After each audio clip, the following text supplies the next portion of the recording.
Ya, saudara jemaat Tuhan yang terkasih, dan setiap kita hari ini tentu berbahagia karena kita terus masih diizinkan Tuhan mengisi hari-hari hidup kita. Dan hari ini kita akan membaca firman Tuhan yang terambil dari kitab Galatia pasal yang keempat, ayat pertama hingga yang ke-11. Bunyinya demikian. Tidak ada lagi perhambaan. Yang dimaksud ialah selama seorang ahli waris belum akil balik, sedikit pun ia tidak berbeda dengan seorang hamba. Sungguh pun ia adalah Tuhan dari segala sesuatu. Tetapi ia berada di bawah perwalian dan pengawasan sampai pada saat yang telah ditentukan oleh Bapaknya. Demikian pula kita. Selama kita belum akil balik, kita takluk juga kepada roh-roh dunia.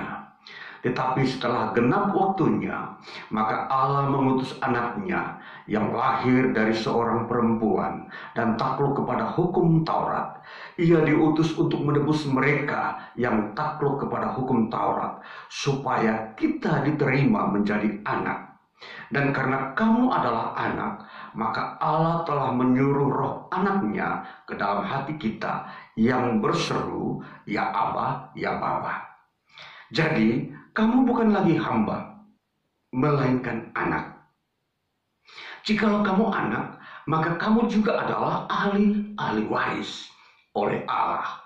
Dahulu ketika kamu tidak mengenal Allah, kamu memperhambakan diri kepada Allah-Allah yang pada hakikatnya bukan Allah. Tetapi sekarang, sesudah kamu mengenal Allah, atau lebih baik, sesudah kamu dikenal Allah, bagaimanakah kamu berbalik lagi kepada roh-roh dunia yang lemah dan miskin dan mau mulai memperhambakan diri lagi kepadanya? Kamu dengan teliti memelihara hari-hari tertentu, bulan-bulan, masa-masa yang tetap, dan tahun-tahun. Aku khawatir kalau susah payahku untuk kamu telah sia-sia. Ya, sampai demikian dulu bagian firman Tuhan dari kitab Galatia pasal 4 ini. Dalam bagian ini, dan khusus di dalam penyampaian firman Tuhan dalam khotbah di hari ini, saya ingin menampilkan sebuah tema tentang ahli waris. Ya, di dalam bagian bacaan ini telah disingkapkan apa itu ahli waris, yang tentunya nanti kita akan mengerti kedalamannya. Namun saudara yang terkasih, kita mau mengerti dulu secara umum konsep ahli waris ini. Ya, ahli waris memang sudah mulai dikenal sejak di mana manusia mengenal peradaban atau kehidupan sosial, di mana setiap orang dia mempunyai keturunan atau dia mempunyai keluarga-keluarga yang di dalamnya di situ terkandung kekayaan-kekayaan yang mereka punyai. Nah, jadi kalau kita memperhatikan konsep-konsep ini, sesungguhnya ahli waris itu terdiri dari dua bagian, yaitu ahli waris dalam pengertian harta kekayaan, dan ahli waris dalam pengertian juga wilayah kekuasaan. Ya, jadi kalau kita mengerti ini, tentunya ini adalah sebuah perkembangan dari kebudayaan manusia di bumi ini yang mereka kenal itu sebagai sesuatu hak milik. Ya. Namun setelah kita melihat juga sisi yang lain, sebenarnya ahli waris itu bisa diperoleh dari sisi yang lain. Ya, bukan dari sisi keturunan. Contoh, kalau ada satu pribadi seseorang, ketika dia bekerja bertahun-tahun, dia menjadi seorang yang kaya, tapi dia tidak mempunyai keturunan. Ya, dia tidak mempunyai keturunan, lalu kekayaannya ini tentunya tidak ada yang berhak mengambilnya. Nah, namun ada satu undang-undang atau hukum peraturan yang dibuat oleh negara-negara maju, ya seperti kalau kita melihat di Amerika, ya mereka sudah mengembangkan sebuah hukum bagaimana sebuah warisan itu bisa diberikan kepada orang lain melalui sebuah surat yang di situ diketahui oleh lembaga peradilan bahwa hak waris itu diberikan kepada orang yang telah ditunjuk oleh pemilik ini agar warisan yang dia punya itu diberikan kepada orang tersebut. Walaupun itu bukan keturunannya dia atau anaknya atau bukan saudaranya, bisa saja orang luar yang dia tidak kenal. Nah, ini berlaku sah. Ya, ini konsep daripada ahli waris. Nah, saudara yang kekasih dalam Tuhan Yesus Kristus, di dalam Alkitab, khususnya yang kita sudah baca di dalam kitab Galatia pasal 4 ini, di sini Alkitab juga memperlihatkan kepada kita ada dua jenis ahli waris. Ya, ahli waris yang dikatakan di sini sebenarnya berhubungan dengan perjanjian Allah atau kekayaan-kekayaan yang Allah akan berikan kepada manusia. Ya, ini Alkitab menyajikan atau menyediakan dua konsep ahli waris ini juga. Pertama, ahli waris yang melalui keturunan. Ya, kalau kita memperhatikan keturunan di sini pada awal perjanjian Allah dimulai, Allah memulai dengan Abraham. Ya, Allah memberikan perjanjian keselamatan dan berkat-berkatnya di bumi ini kepada Abraham. Nah, dan bukan saja kepada Abraham, namun dikatakan juga kepada keturunannya. Ya, jadi kalau kita memperhatikan perjanjian Allah ini, itu sudah dimulai dikenal oleh manusia ketika Abraham hidup. Nah, jadi 2000 tahun sebelum Yesus Kristus lahir, Abraham itu telah ada. Jadi dia adalah disebut sebagai bapa orang-orang beriman. Jadi dia kemudian melahirkan keturunan, dan keturunan-keturunan inilah yang disebut ahli waris secara keturunan. Nah, dalam masa periode ini ahli waris ini disebut sebagai ahli waris yang satu sisi yang disebut keturunan. Nah, dalam perkembangannya kemudian dikatakan genaplah waktunya, pasal 4 ayat 4 dikatakan, tetapi setelah genap waktunya maka Allah mengutus anaknya yang lahir dari seorang perempuan dan takluk kepada hukum Taurat, ialah Yesus Kristus itu. Nah, Yesus Kristus lahir memang dari keturunan dikatakan juga Abraham. Ya, secara keturunan Yesus ada di bagian keturunan yang telah ditetapkan Allah untuk menerima warisan-warisan kerajaan Allah. Namun kalau kita melihat perkembangan bahwa Yesus hadir di dunia ini, dia menghadirkan sebuah ahli waris yang baru, yang bukan dari keturunan Abraham, tetapi dari sebuah pemberian. Jadi Yesus memberikan sebuah warisan kepada orang-orang atau bangsa-bangsa yang bukan keturunan Abraham. Nah, itulah sebabnya yang disebut ialah kita, orang-orang yang percaya kepada Yesus Kristus. Disinilah yang menjadi warisan yang dimaksud bahwa pemberian. Nah, ini jadi ada makna yang kita dapat dari ilustrasi yang pertama tadi, bahwa ada orang yang tidak berhak menerima warisan tetapi diberi atau ditunjuk atau dipilih untuk menerima warisan itu. Nah, saudara, di dalam memahami hakikat iman Kristen, ya, iman Kristen memberikan sebuah gambaran atau sebuah makna di dalam iman Kristen, bahwa di dalam iman Kristen kita adalah orang-orang yang menerima anugerah ini, ditunjuk, dipilih untuk menerima warisan. Kita bukanlah keturunan Abraham secara jasmani. Ya, tentunya kalau kita mau melihat biografi Abraham, dia melahirkan keturunan yang sekarang ini sampai saat ini disebut orang-orang Israel. Ya. Lalu kalau kita memandang, Rasul Paulus menulis surat untuk jemaat di Galatia ini, yang di dalamnya orang-orang Galatia ini adalah orang-orang yang berlatar belakang beragama Yahudi dan non-Yahudi, atau dengan kata lain, mereka yang bukan menganut Taurat, tetapi mereka yang telah menjadi Kristen, menjadi pengikut Kristus, menerima Kristus. Nah, inilah mereka inilah yang diajarkan oleh Paulus bagaimana mengerti tentang iman Kristen. Sehingga sampai pada pasal 4 ini kita melihat bahwa bagaimana Rasul Paulus menjelaskan bahwa Yesus Kristus datang untuk memberikan warisan baru kepada orang-orang yang bukan Yahudi. Nah, tentunya apa yang Yesus Kristus berikan ini, itu adalah sebuah warisan yang bersifat kekekalan. Artinya keselamatan kerajaan surga itu benar-benar sempurna di dalam Kristus Yesus.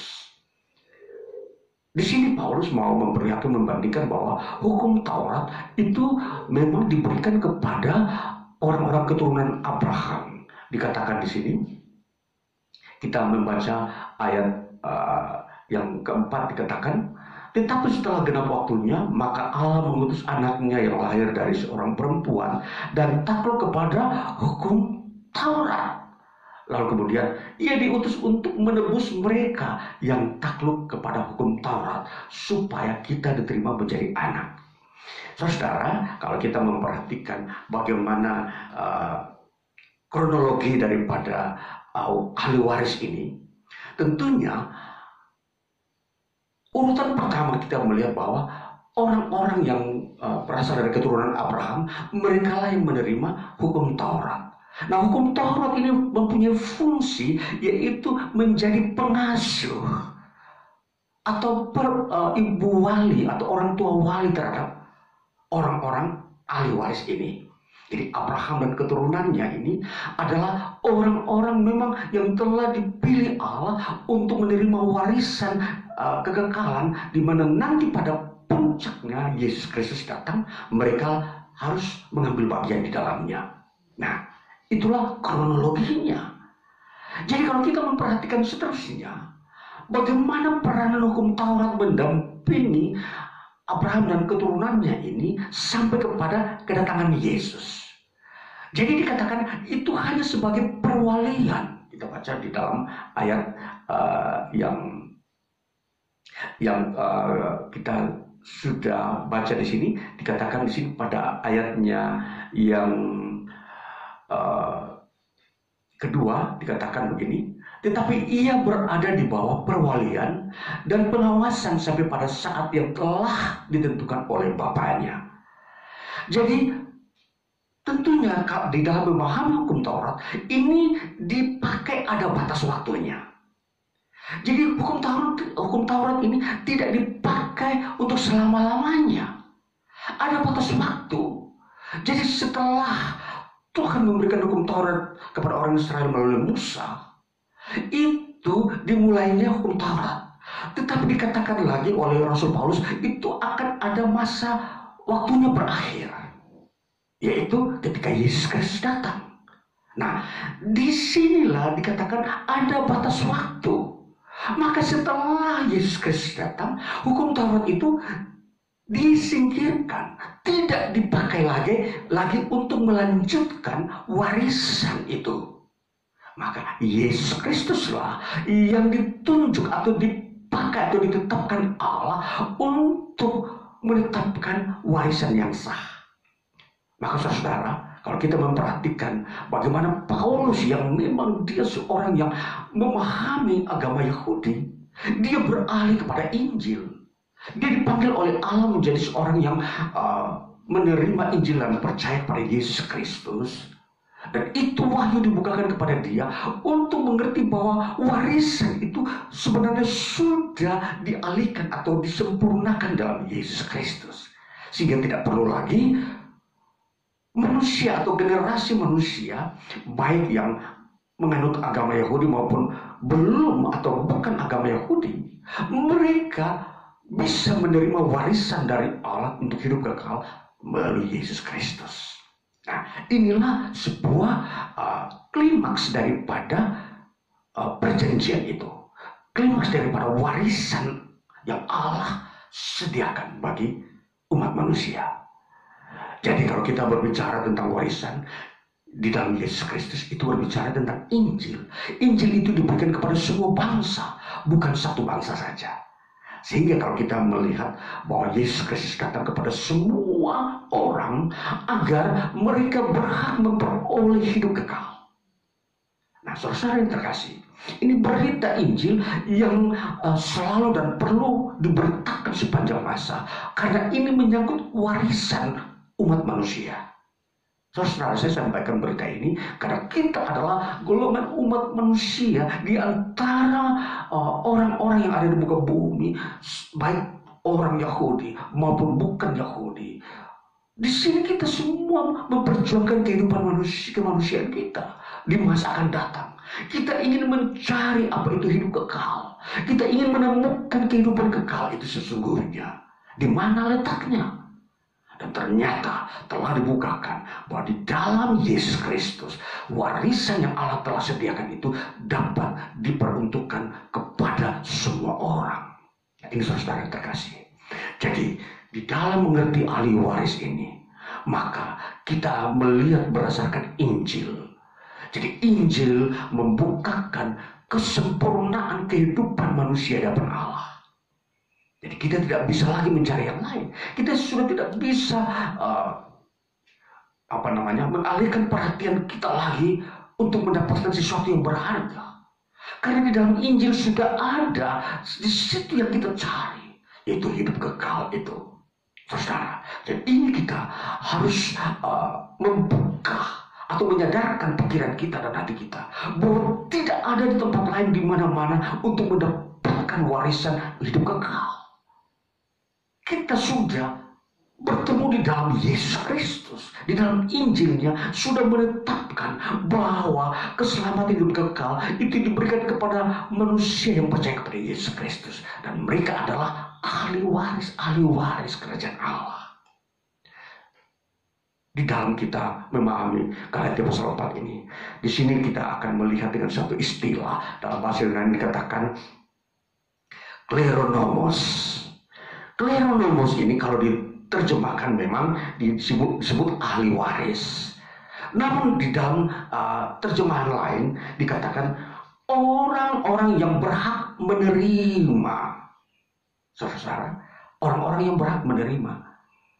Jadi dia punya hak, ada hak istimewa untuk menerima. Menerima apa? Apa yang telah Allah sediakan. Yaitu apa? Hidup kekal, kerajaan surga. Ini. Jadi ahli waris ini melalui Yesus Kristus, manusia telah ditetapkan Allah untuk menerima haknya. Saudara, hidup kekal itu hak kita. Hak yang Tuhan telah bukakan, diberikan. Ini hakmu. Ambillah. Karena hidup kekal itu memang sebuah pemberian yang dimana di situ Tuhan memberikan agar hak-hak pribadi individu manusia ini bisa mendapatkannya. Maka betapa indah saudara, kalau kita mengenal iman kepada Yesus Kristus dan Injil berita yang dia sampaikan, ini memberikan sebuah pengharapan masa depan bagi kita. Kita tidak akan menjadi seorang yang terhilang di dunia ini. Kita tidak menjadi orang yang terlunta-lunta, yang tidak mempunyai pegangan hidup di dunia ini, yang hanya berkeliaran di muka bumi ini mencari sesuatu yang tidak pernah ditemukan, padahal Tuhan sudah menyediakan hak untuk dia. Ini saudara, kita harus tahu hak hidup kita, bahwa Allah menyediakan hak hidup pribadi lepas pribadi, yaitu hidup kekal. Dan itulah sebabnya Yesus Kristus datang ke dunia ini untuk menyediakan atau menggenapkan hak-hak hidup manusia. Saudara, ini kita berbicara tentang hak hidup. Setiap individu manusia ingin hidup kekal hidup masuk surga. Kita bertanya kepada siapapun, apa engkau ingin masuk surga? Semua akan bertanya atau menjawab, iya saya ingin. Bagaimana prosedurnya atau jalannya? Maka disinilah Injil bisa membuka jalan. Injil berkata, percayalah kepada Yesus Kristus, maka engkau akan menerima hak hidupmu untuk hidup yang kekal.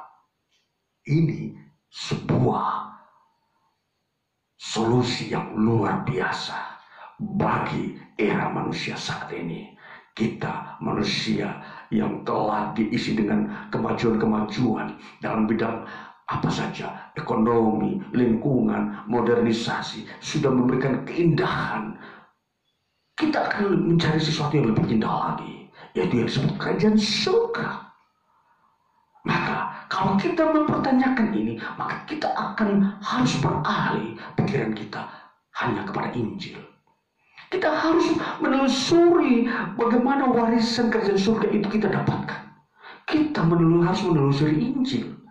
Tidak ada tempat lain kita mendapatkan bagaimana hak-hak pribadi kita, hak-hak personal kita untuk masuk surga. Injil menjelaskan bahwa engkau akan mendapatkan kerajaan surga bila engkau menerima dan percaya Yesus Kristus. Dialah yang ditentukan dan dipilih Allah untuk memberikan warisan kepada umat manusia. Saudara yang terkasih, selain itu kita melihat istilah yang lain.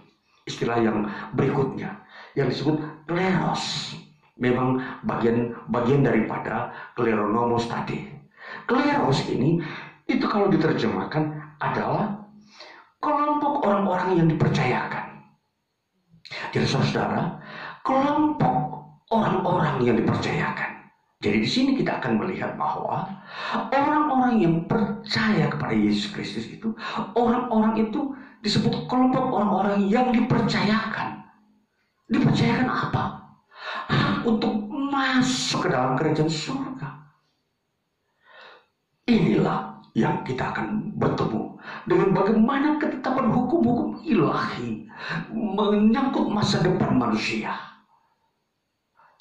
Sebuah kepercayaan, dipercayakan. Nah ini, jadi kelompok orang-orang dipercayakan, kleros. Lalu kemudian kita melihat ada istilah yang ketiga yang disebut klero, beda tipis ya, semua dari satu akar kata yang sama, klero, kleros, kleronomos. Klero ini apa? Itu menjadi bagian di dalam Allah. Kalau kita mengerti kata klero ini, itu menjadi bagian di dalam Allah. Contoh kalau kita mengerti warisan tadi, saya ini mempunyai warisan hanya bisa diberikan kepada anak-anak saya. Itu orang-orang yang bagian di dalam saya. Kan demikian. Jadi makna warisan itu adalah orang-orang yang ada di dalam bagian pemilik warisan itu. Maka kerajaan Allah adalah miliknya Allah. Maka kalau Allah memilih dan menentukan orang-orang yang menerima warisan ini, maka orang-orang itu disebut orang-orang yang bagian dari Allah, bagian di dalamnya Allah. Jadi makna ini kita bisa bertemu bahwa tentunya orang-orang ini menjadi miliknya Allah. Mereka menjadi bagiannya Allah. Nah, jadi kalau kita melihat makna dari kata warisan itu sendiri, di sini mempunyai makna yang begitu luas dan bertingkat. Dan itu akan membawa kita kepada sebuah kekuatan pemahaman iman kita kepada Yesus Kristus. Makna dari semua terjemahan-terjemahan ini untuk membuka wawasan agar kita tidak goyah dan kita kuat tetap mengerti bahwa di dalam Kristus Yesus kita menjadi ahli waris kerajaan surga. Jadi dengan kata lain, sudah tidak ada gunanya lagi kita keluar dari iman Kristen. Kita keluar berarti kita meninggalkan warisan kita. Kita meninggalkan Kristus itu sama seperti kita membuang hak istimewa yang kita telah terima dari Allah, yaitu kerajaan surga. Lalu kita mengambil atau memilih yang lain. Mari kita melihat bagaimana kita memilih yang lain kalau kita meninggalkan iman Kristus. Ayat selanjutnya dikatakan, ayat yang ketujuh dikatakan begini. Jadi kamu bukan lagi hamba, melainkan anak. Jikalau kamu anak, maka kamu juga adalah ahli-ahli waris oleh Allah. Ayat 8. Dahulu ketika kamu tidak mengenal Allah, kamu memperhambakan diri kepada Allah yang pada hakikatnya bukan Allah. Tetapi sekarang sesudah kamu mengenal Allah, atau lebih baik sesudah kamu dikenal Allah, bagaimana kamu berbalik lagi kepada roh-roh dunia yang lemah dan miskin dan mau mulai memperhambakan diri lagi kepadanya. Ini memberikan sebuah tantangan bahwa kalau meninggalkan iman Kristen berarti terlibat di dalam penyembahan kepada berhala-berhala, Allah-Allah yang bukan Allah, itu berarti berhala. Dan dikatakan lagi menjadi budaknya, bukan anak. Nah saudara-saudara, ketika kita percaya pada Yesus Kristus, yang mendapat warisan itu disebut anak. Jadi anak-anak ini disebut anak-anak Allah. Sedangkan mereka yang tidak mendapat warisan atau menolak warisan ini, mereka disebut budak atau hamba atau diperbudak oleh roh-roh dunia atau berhala-berhala. Jadi tentunya dia menolak warisan itu. Makanya di sini kalau kita mengenal sungguh-sungguh bagaimana esensi iman Kristen itu atau hakikat iman Kristen itu begitu kuat, menyangkut hidup kekal. Jadi kalau kita mau memperhatikan hal-hal ini, maka kita akan terbuka mata kita melihat bahwa di dunia ini yang dimana masih banyak orang menolak akan percaya kepada Kristus Yesus. Tentunya mereka belum mendapat sebuah hak istimewa menjadi anak-anak Allah. Mereka masih diperbudak, diperhamba atau menjadi bagian-bagian roh-roh dunia ini. Nah, mereka tentunya apa? Menjadi bagian daripada dunia ini. Dan kekekalan, hidup kekal tidak mereka dapatkan. Nah, ini saudara-saudara, sebuah bagaimana kita melihat nilai iman Kristen ini sungguh-sungguh menopang kehidupan manusia. Bagaimana manusia benar-benar mengerti kekekalan masa-masa yang akan datang. Dan di sini akan kita bertemu dengan nilai-nilai setelah kematian, di mana manusia yang percaya kepada Kristus Yesus, mereka akan melihat hari kemuliaan itu setelah kematian itu dilewati. Mereka akan masuk dalam kekekalan. Inilah yang dibicarakan oleh Injil, bahwa hak istimewa ahli waris ini itu berbicara tentang bagaimana kita melihat hidup setelah kematian, itu kerjaan kekal. Jadi rahasia soal kematian sudah tidak diragukan atau ditakutkan lagi oleh orang-orang yang pemilik ahli waris ini. Karena itu mereka sudah dimeteraikan. Mereka telah menerima perjanjian-perjanjian warisan ini. Maka saudara mengerti, sebagai orang percaya kepada Kristus Yesus, saudara dan saya sudah menerima warisan ini di tangan kita. Kalau di dalam bahasa pewahyuan, telah dimeteraikan oleh darah anak domba, bahwa warisan tentang keselamatan itu sudah tidak bisa dirubah. saudara dan saya yang telah menerima Kristus Yesus telah menjadi bagiannya miliknya Allah. Jadi kita datang kepada Kristus, kita datang menerima Injilnya, kita datang bersekutu dengan Dia, kita menyembah Dia, Yesus Kristus itu. Maka Dia, karena Dialah yang telah memberikan warisan kepada kita. Jadi kalau kita melihat dari nilai-nilai ini, maka ini disebut anugerah. Karena kita bukan keturunan Abraham secara jasmani. Jadi warisan ini makanya dijaga, artinya kita sungguh-sungguh menghargainya. Karena ini begitu besar warisan ini. Ini begitu kaya warisan ini. Karena kita mendapatkannya tidak melalui sebuah jerih payah. Kita mendapatkannya ini tidak melalui sebuah persembahan-persembahan yang kita kumpulkan bertahun-tahun agar kita tergolong layak menerima warisan hidup kekal. Jadi warisan hidup kekal ini tidak berdasarkan hukum Taurat. Warisan ini kita terima berdasarkan pribadi Yesus Kristus. Nah, jadi ukuran ini adalah ukuran Yesus Kristus. Sehingga kita memandang Yesus Kristus bukan memandang hukum Taurat. Kalau kita memandang hukum Taurat, maka di situ kita tidak layak karena kita bukan keturunan Abraham secara jasmani. Kita bukan orang Israel. Kita bukan orang Yahudi yang harus memakai Taurat untuk menyelamatkan kita. Jadi saudara, gereja Tuhan mengerti. Kalau saudara sudah percaya kepada Yesus Kristus, tidak perlu lagi kita mengandalkan Taurat dalam hidup kita. Iman kepada Yesus Kristus itu sudah sempurna. Ya, kita tidak disebut tidak sempurna kalau kita tidak memakai Taurat.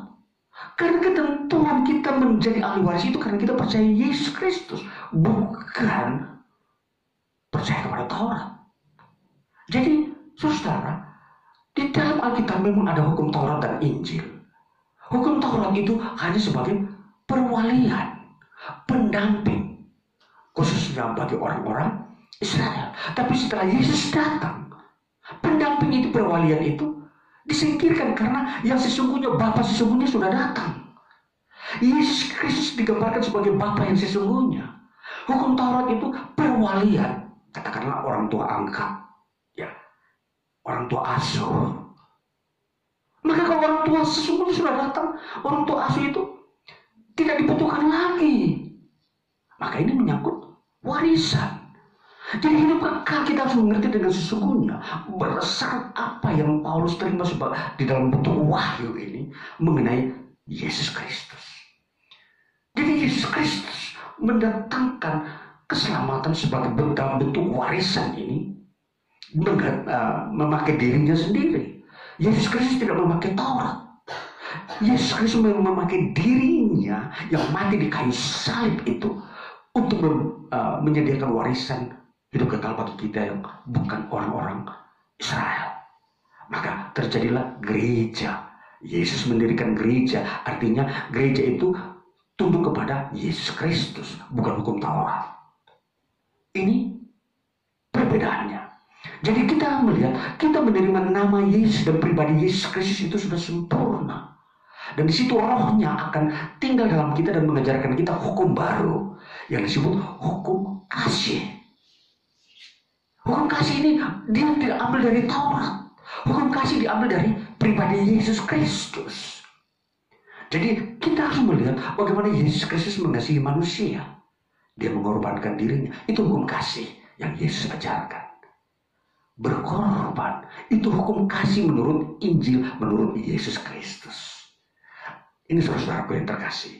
Jadi kita mau melihat bahwa kita mendapatkan warisan ini karena Yesus Kristus yang mengerjakannya, bukan hukum Taurat. Sekali lagi, jadi jangan saudara-saudara mau melebih-lebihkan hukum Taurat lebih tinggi daripada Yesus. Sekali lagi saya katakan, kita salah mengambil sikap. Yesus Kristus lebih tinggi dan lebih mulia daripada hukum Taurat. Jadi kalau Yesus Kristus kita sudah muliakan, kita sudah sempurna. Tidak perlu tambahan lagi dalam hukum Taurat. Jadi pemahaman iman Kristen esensinya kita harus tahu bahwa iman Kristen itu jalannya seperti apa. Jangan dikawinkan dengan yang lain. Iman Kristen murni kepada Yesus Kristus, Injil. Dia tidak bisa ditambahkan dengan dunia ini, roh-roh dunia, pengejaran-pengejaran dunia, tahayul-tahayul, tidak bisa. Taurat saja tidak bisa, apalagi ajaran dunia, tahayul dan filsafat. Injil sudah sempurna. Yesus Kristus, percaya kepada Dia, sudah sempurna membawa kita masuk ke dalam kerajaan surga. Kita sudah menjadi ahli waris, bagian daripada miliknya Allah. Ini kita memahami istilah ahli waris. Saudara yang terkasih, kalau kita melihat selanjutnya bahwa setelah kita menjadi milik daripada Allah karena Yesus Kristus, maka kita mau melihat apa yang disebut anak. Ya, kalau disebut anak, ini ada dua versi. Anak yang disebut anak Allah dan yang satu anak-anak Allah.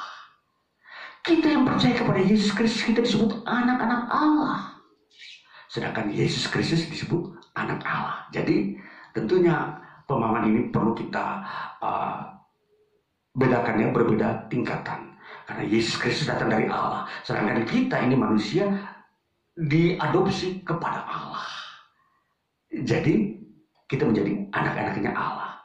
Jadi ini saudara-saudara, namun kita mau memperhatikan bahwa istilah anak Allah itu bukan berarti Allah mempunyai anak.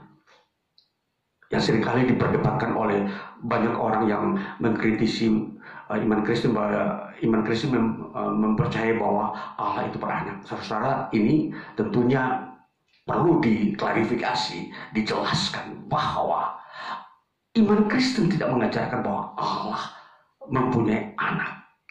Tetapi kalau istilah anak Allah itu menggambarkan bahwa itu adalah status Allah menyatakan diri. Ya, status bahwa Allah itu menyatakan diri dalam wujud manusia yang sebutannya disebut anak Allah. Jadi kalau sebutan Allah tentunya tidak relevan karena Allah itu tidak kelihatan. Allah itu roh dan maha kuasa. Tetapi ketika Allah menyatakan diri kepada manusia ke dalam dunia ini, Allah harus memakai sesuatu istilah yang akan bisa diterima oleh manusia. Maka istilah itu disebut anak Allah. Sehingga rasio manusia ini tidak menjadi sesuatu yang penuh pertentangan. Nah, kalau masih ada orang mempertentangkan itu, ya itu masih ada di dalam sesuatu yang disebut mereka masih belum mau menerima sebuah konsep penyataan ilahi. Penyataan ilahi dalam iman Kristen sudah seperti itu. Anak Allah tidak bisa dirubah, tidak bisa diganti, bahkan dikritisi sedikit pun tidak bisa. Karena itu sebuah pewahyuan. Dan ini berbicara tentang warisan. Disitulah bagaimana metode kerjanya Allah seperti itu. Setiap metode masing-masing mempunyai metode untuk mencapai sesuatu tujuan. Maka kalau Allah memakai metode anak Allah, itu mempunyai tujuan apa? Supaya kita menjadi ahli waris, mendapat warisan kerajaan kekal. Jadi kita tidak bisa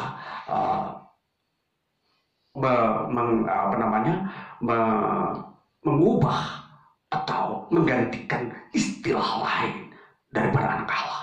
Kita menerima istilah itu sebagaimana apa adanya. Saudaraku yang terkasih. Jadi di sinilah inilah keunikan iman Kristen di dalam memandang kehadiran Allah di dalam kehidupannya di dunia ini. Disinilah kita mau melihat bagaimana keunikan-keunikan Allah yang hadir dengan firman-Nya, anugerahnya, keselamatannya yang memang tidak bisa diselami oleh akal manusia. Dan inilah saudara-saudara, itulah sifat-sifat Allah. sifat-sifat yang memang hanya khusus dimiliki oleh Allah. Manusia tidak bisa mencerna sifat Allah secara sempurna. Maka apa yang Allah kerjakan, kita hanya menerima. Kita tidak bisa lagi menganalisa. Karena itu sifat Allah terlalu luas. Kekuasaan Allah dan hikmat Allah terlalu luas. Sehingga kalau dikatakan anugerah warisan ini, itu adalah suatu kerja daripada keilahian yang maha kuasa itu. Allah yang maha kuasa bisa memberikan warisan kepada kita. Itu kita tidak bisa mengerti. Sama halnya dengan namanya anak Allah. Sama tidak bisa difahami secara sempurna. Sebagaimana yang kita menerima warisan itu. Nah ini saudara, ini salah satu alternatif di dalam memahami keunikan iman Kristen. Ya, kalau kita melihat sampai kepada apa yang kita terima sekarang ini, yang kita sembah, Yesus Kristus adalah Tuhan. Itu adalah sebuah kerja daripada keilahian. Maka saudara, dikatakan di sini, janganlah kamu meninggalkan atau berbalik daripada imanmu ini. Janganlah kamu berbalik lalu menuju kepada roh-roh dunia yang miskin dan lemah. Tentunya kalau kita sudah melihat apa yang mau diwahyukan, Roh Kudus mengatakan bahwa roh-roh dunia ini miskin dan lemah. Maka kita harus meninggalkannya. Untuk apa memilih roh-roh dunia yang miskin dan lemah? Membuat kemanusiaan kita penuh penderitaan. Maka pilihlah apa yang kuat dan penuh dengan kekayaan Allah. Yaitu pilihlah iman kepada Yesus Kristus. Ya saudaraku yang terkasih, di dalam semua ini kita akan menuju kepada kesimpulan. Dikatakan di dalam Galatia pasal yang ketiga ayat 26 ayat 2 sampai 27 dikatakan begini.